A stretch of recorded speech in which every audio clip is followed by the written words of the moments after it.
하나님께서 기뻐 받으신 찬양이 된 줄 믿습니다.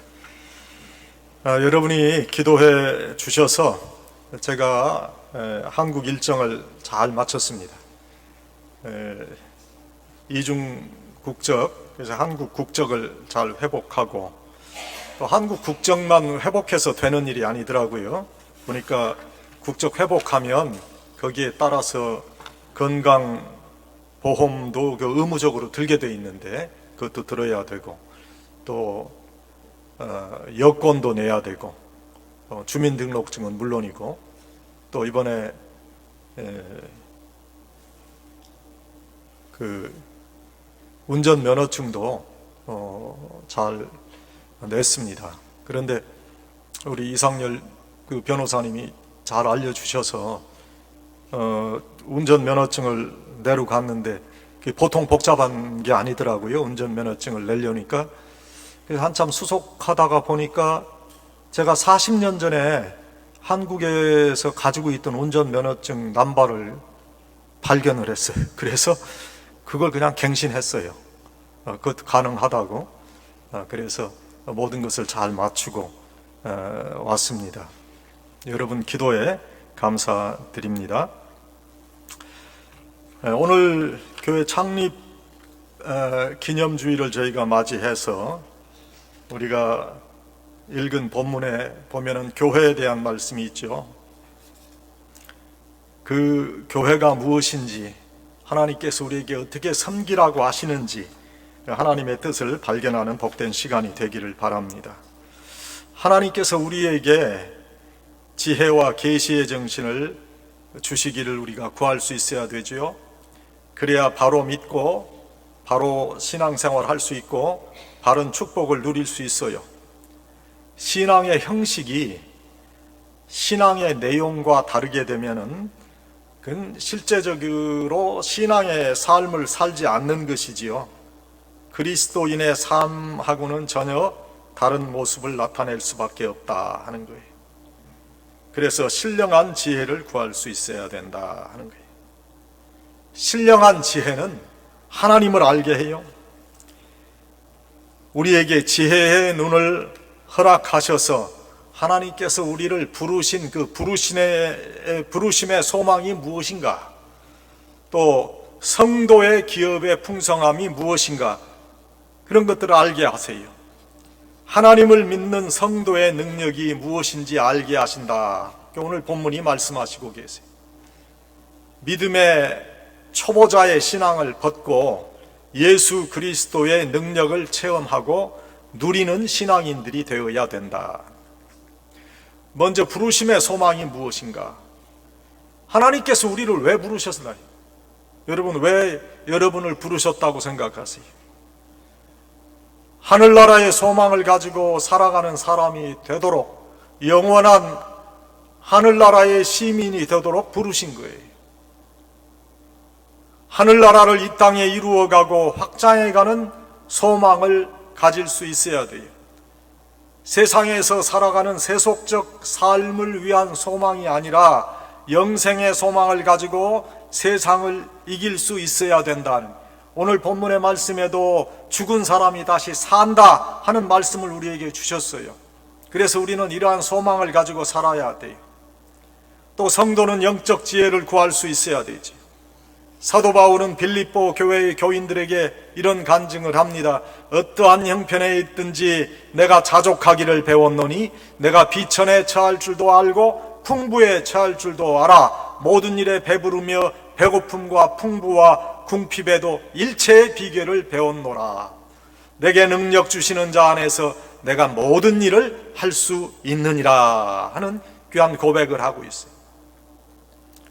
자신의 현재의 상황을 감사로 받을 수 있고 이해할 수 있는 그러한 능력은 바로 사도 바울의 영적인 지혜 때문이었다. 이 지혜는 바로 그의 자족하는 신앙의 노력에서 비롯될 수 있었어요. 자족할 수 있는 삶의 태도가 바로 신앙입니다. 믿음이 있다고 하면서도 자신의 현실과 상황에 만족할 수 없다면 참다운 기독교 신앙을 가진 것이 아닙니다.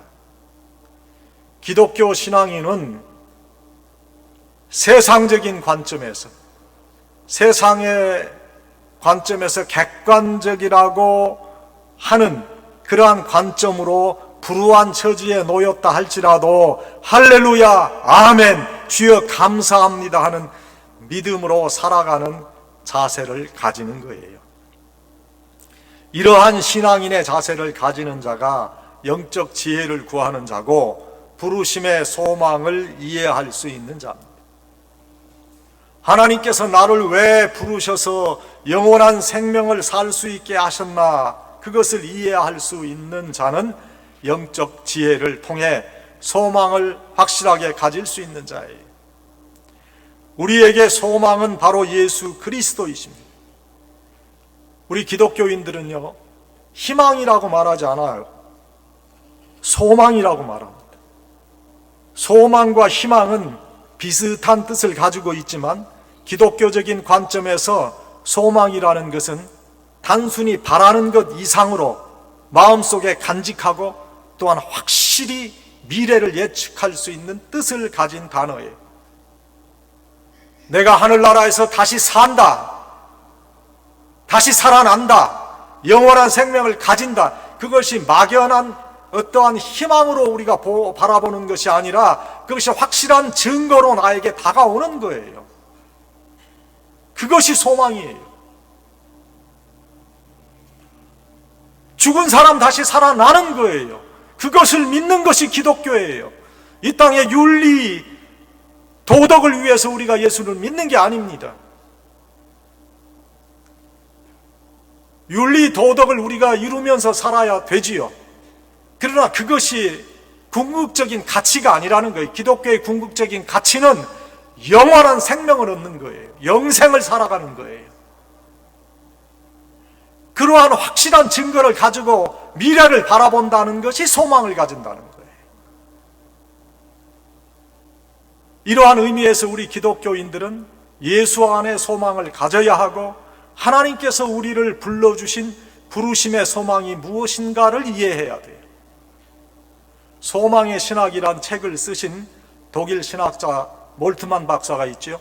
그는 우리가 하나님과 예수 그리스도를 바로 이해하는 길은 예수님께서 인류의 영원한 소망을 주시는 분인 것을 믿는 것이라고 했어요. 그는 기독교는 과거의 메인 종교가 아니고 미래를 열어가는 진리이기 때문에 기독교인들은 소망의 사람으로 살아야 한다, 이런 주장을 하십니다. 오늘 우리에게 이런 소망이 있습니까? 내가 영원히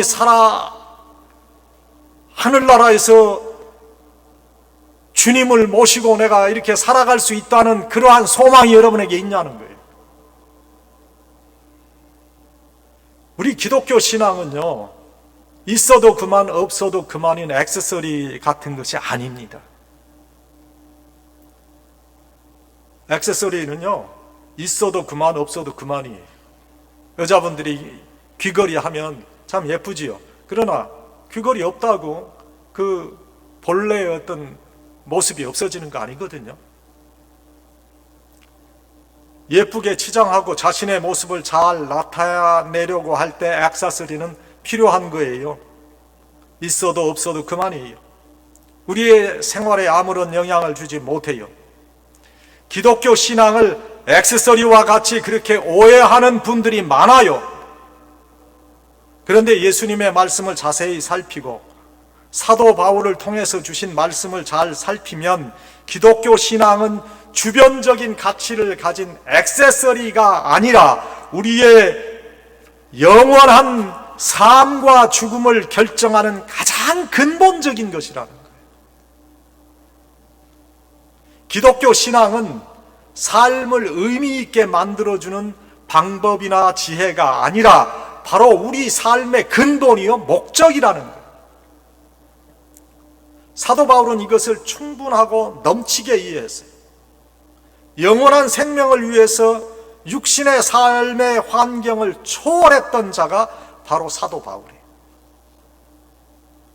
우리도 사도 바울과 같이 인생의 목적 되신 예수 그리스도를 위해서 살아야 하고 그분에게 소망을 두어야 돼요.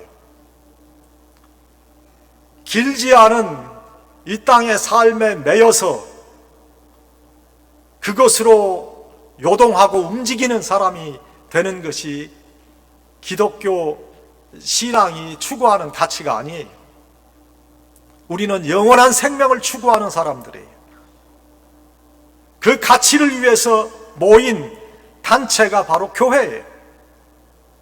그래서 종말론적인 공동체라고 얘기하는 거예요. 마지막 영생을 함께 살아가는 사람들이다 하는 뜻에서 그러한 표현을 하는 거지. 우리도 사도 바울과 같이 인생의 목적이신 예수님을 위해서 살아야 하고 그분에게 소망을 두어야 돼요.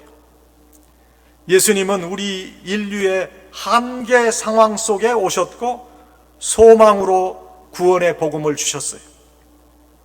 그분을 구세주로 믿는 사람은 누구든지 영생을 얻게 하시기 위해서 인류의 소망으로 우리에게 오셨다 하는 거예요. 그래서 이 기독교에 소망이 없는 사람은 정말 죽은 사람과 마찬가지예요. 우리는 다시 산다고 하는 소망을 가지고 있지만 예수님을 믿지 않는 사람들은 그런 소망이 없어요. 소망이 없는 가정은 파탄으로 끝이 나고 소망이 없는 국가는 부도가 난 것과 마찬가지예요. 그래서 사탄은 우리에게 소망을 빼앗아 가려고 하는 못된 짓을 계획하고 실행해요.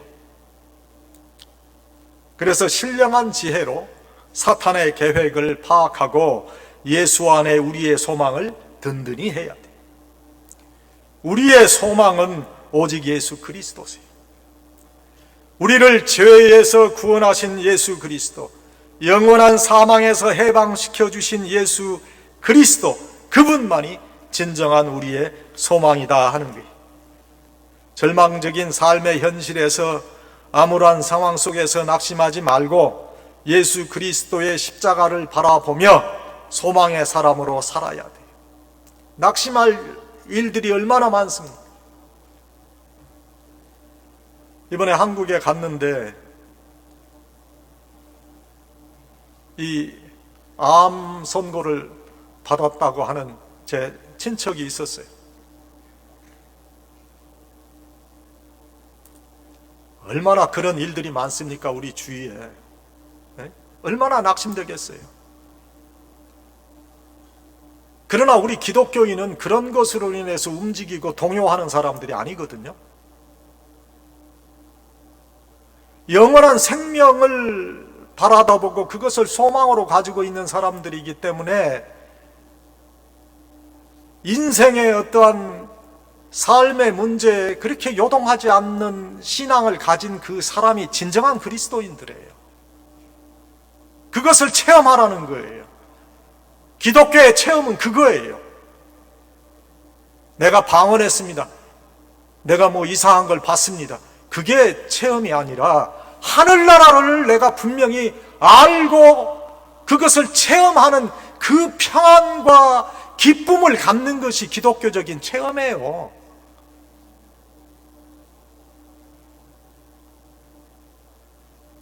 예수님의 십자가를 바라다 보며 이 세상의 암울한 상황 속에서 낙심하지 말고 소망의 사람으로 살아야 돼요. 예수님이 삶의 근본이 되시면 육신의 삶의 필요도 또한 채워주세요. 예수님께서 이 땅에서 많은 병자들을 고치셨어요.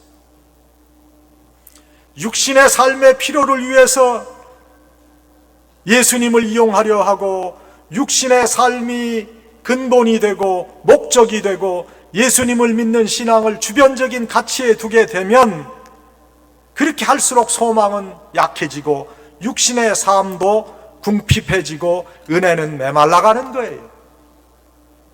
사랑하는 여러분, 창립기념주의를 맞이해서 우리를 부르신 부르심의 소망 안에서 예수님께서 바로 근본이시고 목적 되시는 신앙의 삶을 누리시기를 축원합니다.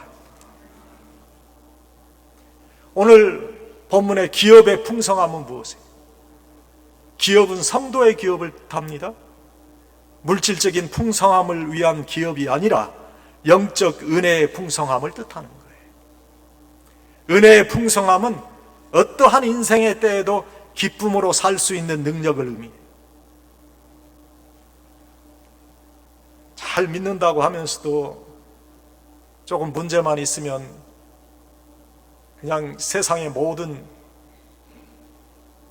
걱정 다 자신이 짊어지고 가는 것처럼 그렇게 낙심하고 실망하는 그런 분들도 있어요. 성도는 어떠한 인생의 때에도 기쁨으로 살 수 있는 능력을 갖는 그런 분들이에요. 우리의 삶이 풍성한 은혜의 삶이 되어야 되지요. 그런데 풍성한 은혜의 삶을 가로막는 사탄의 역사가 있어요. 사탄의 역사는 우리를 세상적 생활에 연결시켜 마음을 불안하게 하는 거예요. 여러분의 마음이 불안하다? 이건 사탄의 역사예요. 예수 믿는 사람들이 왜 불안해요? 예수 믿는 사람들이 왜 걱정해요? 어떠한 상황 속에서도 평안을 누리는 그 사람이 진정한 신앙이에요. 하나님께서 주시는 풍성한 은혜의 삶에서 멀어지게 하는 것, 그것은 바로 의심과 염려와 근심, 그리고 불안과 공포. 이것들은 하나로 연결되어 있어요. 이것들의 원인은 육체의 죽음, 인간의 죄, 그리고 삶의 허무감이에요. 문제의 원인이 우리의 심령에 존재하는 한 참된 평화와 평안을 기대할 수 없습니다. 그런데 바른 기독교 신앙을 가지게 되면 당당하게 살 수 있어요. 왜 그래요? 바로 예수님이 내 삶의 주인이시기 때문에. 예수님께서 나의 주인이 되어주시고 예수님께서 나에게 참된 삶의 은혜를 주시기에 모든 일에 자족할 수 있는 평안을 누리게 되기 때문이다.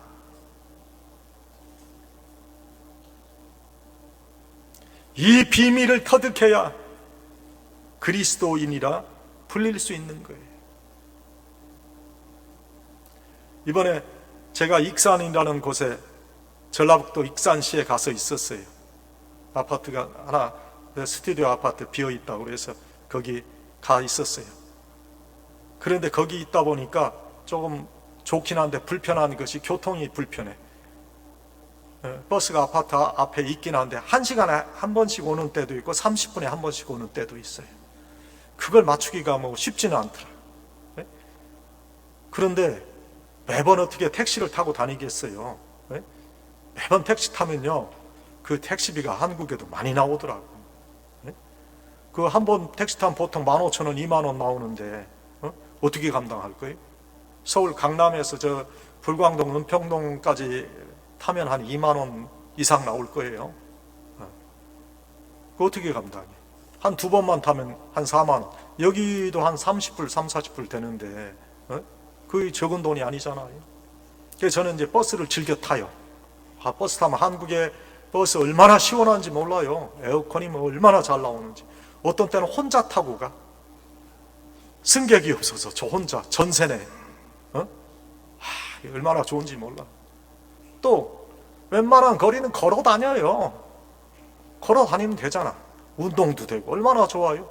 1시간 정도 기쁜 마음으로 걸어요. 그러면 되지.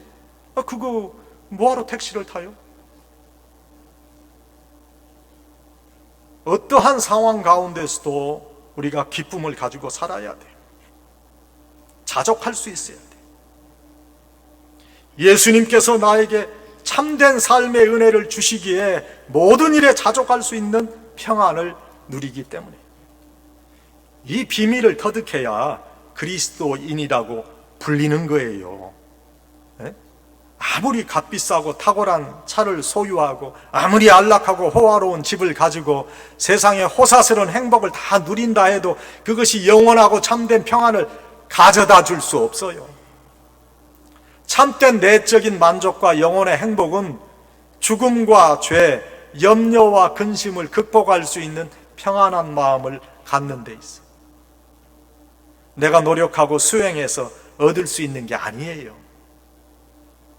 내가 죽을 힘을 다해 이루었다고 생각하지만 그 불교에서 말하는 도로아미탑을 되어 허사로 돌아가고 만다. 이 평안을 얻는 길은 성도의 기업의 풍성함이에요. 성도의 기업의 풍성함의 근본은 바로 예수님을 나의 구주로 고백하는 신앙이다. 여러분, 가난에 시달릴 때는 돈만 벌면 행복할 것이라고 생각하지만 그렇지 않아요. 인생의 고비인 어떤 신분의 문제, 이민 정착의 문제, 법적인 문제, 자녀의 문제, 사업의 문제, 건강의 문제에 직면할 때 내가 이 고비만 넘기면 행복할 것이라고 생각하는데 그건 착각이라는 것을 우리가 경험하지 않습니까? 많은 돈을 가졌다는 것이 마음의 평안을 만듭니까? 오히려 불안과 초조를 가중시켜요. 오직 예수 그리스도 그분을 통해서만 의심과 염려와 불안을 극복할 수 있어요. 죽음의 불안도, 죄에 대한 고민도, 삶의 허무함에 대한 자괴감도 바로 예수 그리스도를 믿는 신앙으로 극복할 수 있어요. 이것이 바로 하나님의 말씀이신 성경이 우리에게 전해주시는 장엄한 메시지예요. 성경은 예수 그리스도에 대한 말씀이고 그 말씀은 바로 우리에게 주시는 소망이에요. 세상을 이기는 능력과 평안이에요. 우리가 인생의 삶에 있어서 떳떳하지 못하고 담대하지 못한 이유가 어디에 있어요? 결국 생활의 염려, 근심이에요. 결국 그것은 육신의 죽음과 연결되어 있어요. 그래서 신앙인의 담대함으로 살지 못하고 비열해진단 말이에요. 구약의 역사를 보면 솔로몬의 사후에 여로보암이라는 왕이 소개되는데 그 이스라엘이 남과 북으로 분열된 때에 이스라엘 왕이 되었던 그 여로보암이 우상을 섬겼던 그런 못된 그런 역사가 구약에서 계속 반복되어 기록되고 있어요. 우리도 이러한 여로보암 왕과 같은 죄가 우리 심령에 있으면 안 되지요. 우리 심령 속에 못된 우상이 자리 잡고 있어서 담대한 신앙의 모습을 보이지 못하고 비열하게 세상과 타협하고 있지는 않는가?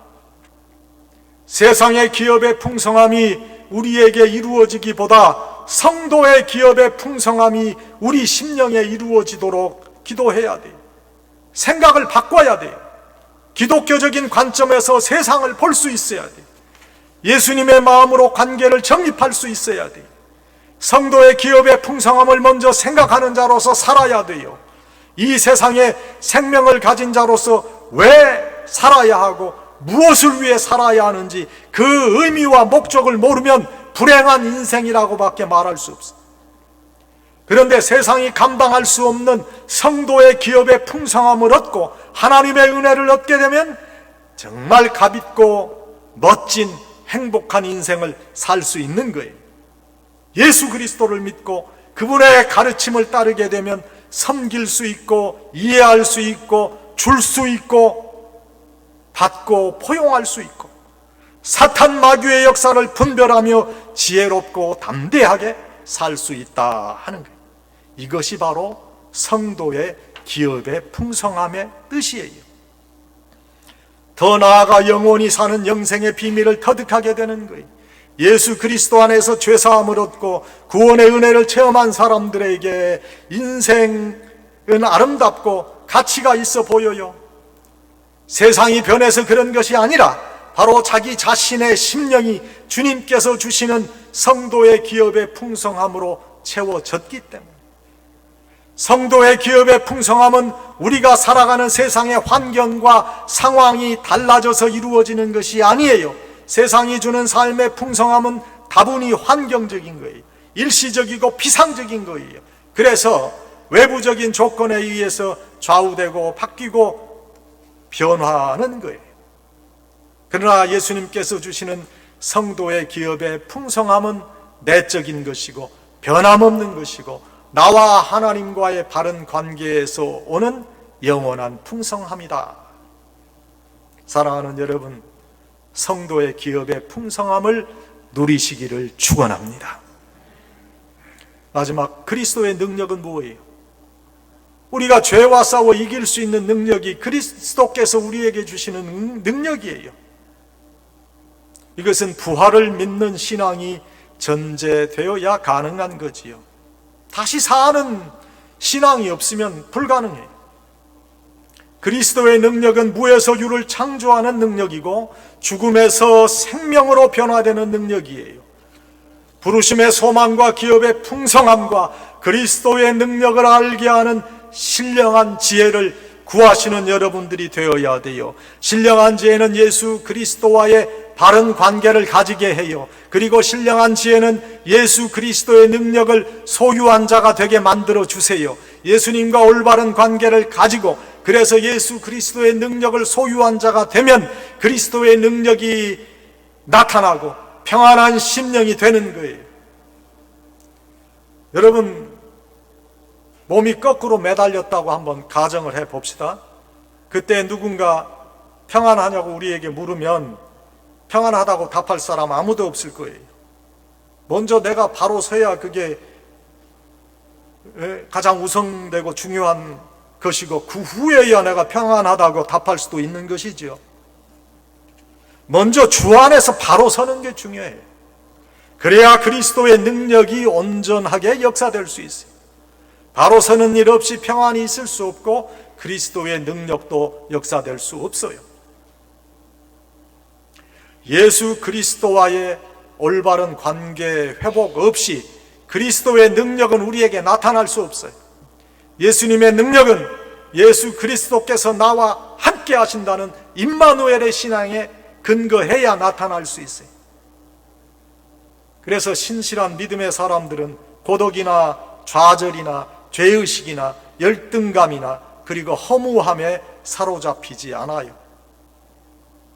세상의 모든 것을 얻었다 해도 마음의 평안과 소망을 상실했다면 아직도 불행한 사람이에요. 예수님의 능력이 나타날 수 있도록 항상 성령의 충만함을 위해 기도하고 임마누엘의 신앙으로 살고 있는지를 우리가 우리 자신에게 확인해 보는 것은 그래서 참으로 중요한 거예요. 그리스도의 능력은 임마누엘의 신앙이에요. 하나님이 우리와 함께 하신다는 거예요. 그분이 세상 끝날까지 우리와 함께 하신다고 말씀해 주셨어요. 요한복음 14장 27절에 보니까 평안을 너희에게 끼치노니 곧 나의 평안을 너희에게 주노라. 내가 너희에게 주는 것은 세상이 주는 것 같지 아니하니라. 너희는 마음에 근심도 말고 두려워하지도 말라. 주님께서 주시는 임마누엘의 평안이 바로 우리에게 주시는 그리스도의 능력이에요. 이러한 능력을 우리의 삶에 나타내기 위해서 정상적인 신앙인의 인식이 무엇인지 배우고 그러한 인식으로 살아가는 자가 되는 것이 중요해요. 여러분, 비정상적 사고를 하지 않도록 해야 돼요. 항상 깨어 있어야 돼요. 집단 최면에 빠져도 안 되고, 비정상적인 일들을 포용한다고 하다가 자신도 비정상적 사고의 사람이 되는 불행함도 없어야 돼요. 비정상적인 사고가 정상적인 사고를 도태시키는 일이 인류의 역사에 나타난 적이 있어요. 그러므로 우리는 정신을 차려야 돼요. 잘못된 인식을 가지지 않도록 해야 돼요. 정상적 사고가 무엇인지 분별해야 돼요. 잘못된 인식을 가진 자들을 정죄해서는 안 되지만 그들의 생각을 정상적인 것으로 받아들여서는 안 될 일이에요. 비정상적인 일들은 비극적 결말을 가져온다는 것을 절대로 잊어서는 안 돼요. 1889년 4월 6일에 똑같은 날에 두 아이가 태어났어요. 한 아이는 오스트리아인 부부 사이에서 태어났는데 그 부부는 사촌 남매였어요. 법적으로나 윤리적으로나 또는 생물학적으로 잘못된 만남이지요. 태어난 아기 아버지는 세무서 직원이었는데 성질이 무척 급했고, 어머니는 주부였으나 또 그 주부로서의, 엄마로서의 삶보다는 밖으로 나돌기를 좋아했어요. 아버지가 죽었어요. 그래서 어머니는 아기를 알코올 중독자인 숙모에게 맡기고 달아났어요. 16세의 아이는 학교를 중퇴하고 가출해서 여러 직업을 전전하다가 독일 군대에 입대해요. 그 후 정치에 입문하고 극렬한 행동대원이 되게 돼요. 그의 극렬한 정치 활동은 그를 1933년 독일 수상이 되게 해요. 그에 의해서 독일과 전 세계가 전쟁에 휘말리게 되었고, 무고한 유태인 600만 명을 비롯해서 수천만 명이 죽었어요. 수없는 고아, 불구자, 과부가 그로 인해 고통을 받았어요. 인류의 가장 큰 범죄자 아돌프 히틀러가 바로 그 아이였어요. 비정상적인 사고가 정상적인 사고를 압도함으로 일어난 역사의 비극이지. 또 같은 날 태어난 한 아이는 텍사스에서 태어났는데 부모는 아이와 함께 캔사스로 이주했고, 아이를 기독교 신앙으로 양육하기 위해서 도시 지역에서 시골 지역으로 옮겨간 거예요. 하나님을 두려워하라는 가운하에 부모는 아이를 교육했고, 온 가족은 교회에서 열심으로 하나님을 믿고 섬기고 봉사했어요. 소년은 청년이 될 때까지 어머니와 손을 잡고 간절히 기도했어요. 그는 군대 복무에 관심을 가지고 웨스트 포인트에 입학하고 졸업해서 훌륭한 군인이 되게 됐습니다. 그가 후일에 미국의 34대 대통령이었던 아이젠하워 대통령입니다. 2차 대전을 승리로 이끌었던 미국의 명장, 훌륭한 대통령은 1969년 80세를 일기로 평화롭게 눈을 감았어요. 그리고 전 세계가 그의 죽음을 애도했어요. 정상적인 사고, 그리고 비정상적인 사고의 뚜렷한 결과의 차이를 보여주는 예입니다. 우리가 정상적으로 인지하고 사고할 수 있도록 정상적 인식과 사고를 하는 신앙인이 되도록 기도하는 것, 참으로 중요한 거예요. 이단들은 비정상적인 신학을 정상적인 것으로 믿고 사는 자들이에요.